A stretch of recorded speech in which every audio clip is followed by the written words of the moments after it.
Hello dear students, आज हम physics पाठशाला में विद्युत द्विध्रुव के कारण उसकी निरक्ष पर विद्युत क्षेत्र की तीव्रता का अध्ययन करेंगे। लास्ट क्लास में हमने अक्ष पर विद्युत क्षेत्र की तीव्रता का अध्ययन किया था। आज हम उसकी निरक्ष पर विद्युत क्षेत्र की तीव्रता का अध्ययन करेंगे। तो क्या किया कि माना मेरे पास ये एक द्विध्रुव है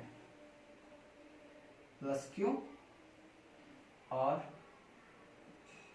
माइनस क्यू, द्विध्रुव है और टोटल दूरी कितनी है इसकी 2a।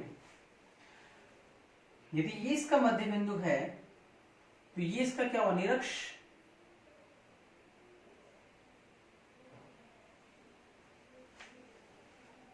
द्विध्रुव के कारण उसके निरक्ष पर माना ये जो बिंदु P है,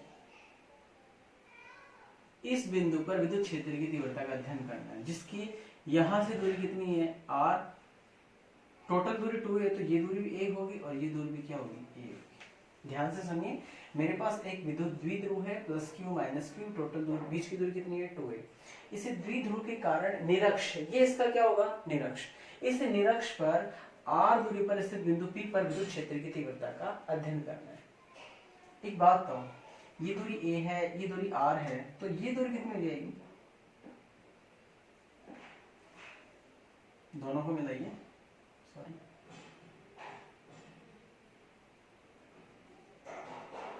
ये a है ये r है, तो त्रिभुज के नियम से पाइथागोरस प्रमेय लगाती है, कर्ण हुआ, कर्ण बराबर क्या हो जाएगा आधार स्क्वायर प्लस लंब स्क्वायर, मतलब ये दूरी कितनी होगी under root r square plus a square. इसी प्रकार ये दूरी भी कितनी होगी under root r square plus a square. याद है किसी को प्रॉब्लम है, द्विध्रुव उसकी निरक्ष पर इस बिंदु P पर विद्युत क्षेत्र की तीव्रता का अध्ययन करना है। तो मैंने इसको इससे मिलाया, इसको इससे मिलाया, ये दूरी a, ये दूरी r, तो ये दूरी r square plus a square का अंडर रूट, ये दूरी भी r square plus a square का अंडर रूट। तो हम क्या करेंगे, फर्स्ट ऑफ ऑल इस प्लस q आवेश के कारण विद्युत क्षेत्र की तीव्रता का अध्ययन करेंगे। तो इस प्लस q आवेश के कारण बिंदु P पर विद्युत क्षेत्र प्लस q आवेश के कारण बिंदु P पर विद्युत क्षेत्र की तीव्रता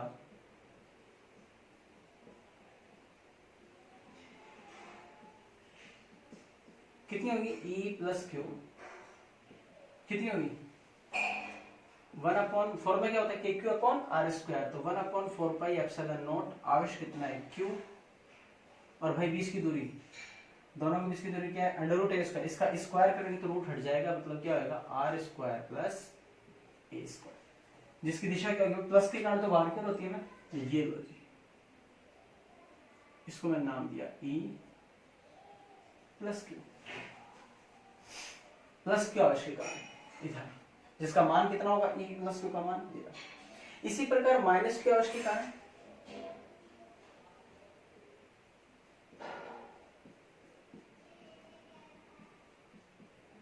कितना होगा, सूत्र क्या होता है KQ अपॉन R स्क्वायर, तो K आवेश परिमाण कितना है Q और दोनों के बीच की दूरी, दोनों के बीच की दूरी आज भी सर इतनी है, स्क्वायर करेंगे तो रूट हट जाएगा R square plus a square. दिशा क्या होगी भाई माइनस, क्योंकि माइनस के आवेश का तो अंदर क्यों होता है ना, मतलब इस दिशा में, ये आपका क्या होगा E माइनस, समीकरण 1 समीकरण 2। अब इन E प्लस, यदि ये कोण मान कितना है थीटा है, E प्लस क्यू और E माइनस को मैं घटकों में विभाजित करूंगा, तो भाई लोगों E प्लस क्यू का ये तो क्या हुआ क्षैतिज घटक, जिसका मान कितना होगा E plus Q cos theta, और ये हुआ इसका ऊर्ध्व घटक, जिसका मान कितना हुआ E plus Q sine theta. इसी प्रकार इस E माइनस क्यू के घटक लेंगे, ये cos थीटा और ये sin theta, E minus Q cos theta और ये नीचे की ओर क्या होगा E minus Q sin theta. अब एक बात कहूं, जो इनकी दोनों के ऊर्ध्वाधर घटक है भाई E plus Q E minus Q तो समान है ना, sin थीटा इक्वल, ये दोनों एक दूसरे के परिमाण को क्या कर देंगे कैंसिल कर देंगे, वे दोनों परिमाण में समानता प्रकट दिशा में विपरीत होने के कारण एक दूसरे के प्रभाव को ये दोनों एक दूसरे को क्या कर देंगे कैंसिल। लेकिन जो इनके जो क्षैतिज घटक है वो समान दिशा में होने के कारण एक दूसरे क्या हो जाएंगे, जुड़ जाएंगे। मतलब जो बिंदु P पर विद्युत क्षेत्र की तीव्रता होगी वो किस दिशा में होगी, इस दिशा में होगी। मतलब जो कुल विद्युत क्षेत्र होगा वो क्या होगा, E plus Q cos theta plus E minus Q cos theta. बात करूं मैं दिशा की, P वेक्टर। हाँ भाई एक बात हो, दिशा की अब इस तरफ होगी, लेकिन P वेक्टर की दिशा देखते हैं। द्विध्रुव आघूर्ण, भाई द्विध्रुव आघूर्ण की दिशा तो सदैव माइनस से प्लस होती है, मतलब P वेक्टर तो इधर होगा, इधर होगा। लेकिन विद्युत क्षेत्र की तीव्रता क्या है, इधर। तो विपरीत हो गया ना, तो विपरीत मैं क्या लिख सकता हूँ, सदिश रूप में क्या हो जाएगा, माइनस का P कैप टोटल। ये इसकी दिशा को प्रदर्शित करती है। मतलब जो दिशा होगी P की विपरीत दिशा, P इधर है, दिशा इधर आ रही है। कोई डाउट है यहाँ पर? E plus Q E minus Q तो परिमाण में देखो समान है, यस और नो? तो दोनों को एक साथ लिख सकता हूँ, चूंकि E प्लस क्यू बराबर क्या है, E माइनस क्यू, तो इसको क्या लिख सकता हूँ, E वेक्टर बराबर डबल हो जाएगा 2, अब कोई सब दे दो, प्लस क्यू कॉस थीटा, और ये क्या होगा, माइनस, मान रखो ये प्लस क्यू का,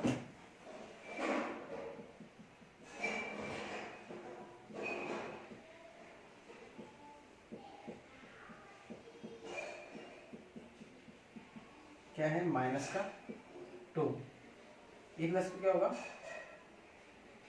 1/4πε0 Q upon R square plus A square और कॉस थीटा, और इधर क्या आएगा, ठीक है, ये दिशा को प्रदर्शित कर रहा है। हाँ जी, सूत्र से cos थीटा का मान क्या होता है, ये त्रिभुज दिख रहा है इस वाले में, इसमें यदि मैं cos थीटा निकालना चाहूं, त्रिभुज देख लीजिए ये वाला, इस त्रिभुज में cos थीटा निकालना चाहूं तो आधार बटे मैं थीटा दिशा में ये क्या होगा, लंब, ये क्या होगा, कर्ण, और ये क्या होगा, आधार। अब मेरे को cos थीटा चाहिए, cos थीटा बराबर क्या होगा, आधार बटा कर्ण। तो आधार तो क्या है, a, और कर्ण क्या है, √r square plus a square, a upon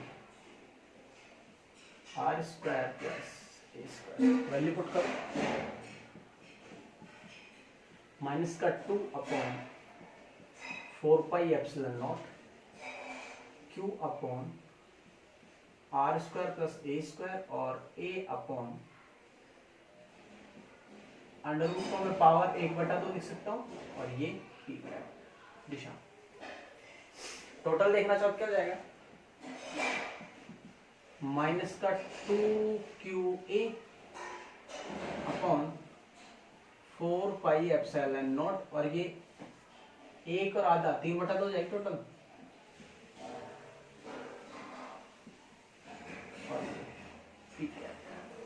doubt? हाँ जी, यदि बात करूं 2qa, द्विध्रुव आघूर्ण बन रहा है भाई, जो हमने द्विध्रुव लिया तो उसका आघूर्ण यदि निकालना चाहिए, चूंकि P वेक्टर का फॉर्मूला बताओ, आवेश का परिमाण कितना है, Q, और 20 की दोनों की दूरी 20 की दूरी कितनी है, 2a। तो एक बात हो, Q इंटू 2qa को मैं क्या लिख सकता हूँ, P वेक्टर। तो भाई लोगों यहाँ पर E vector is equal to क्या होगा, माइनस का P अपॉन P रहना, चलो इसको क्योंकि अभी परिमाण में लेके चले, 4πε0 r square plus a square के पावर 3/2, और ये ठीक है। कोई डाउट है?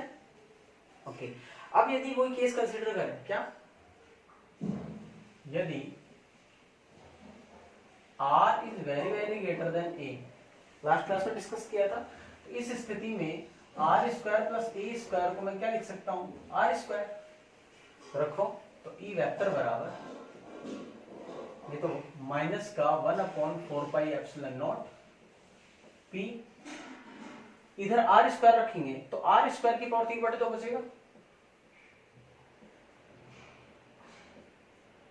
स्क्वायर 2 से 2 कैंसिल, तो क्या बचा टोटल, इधर लिख रहा हूं मैं, E vector is equal to minus का 1/4πε0 P अपॉन आर क्यूब, और ये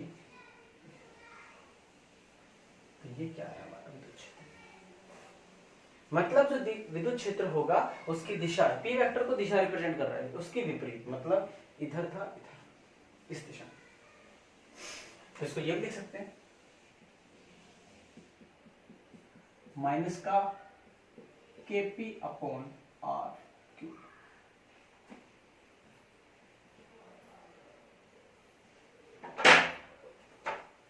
तो ये क्या है हमारे निरक्ष पर विद्युत क्षेत्र की तीव्रता।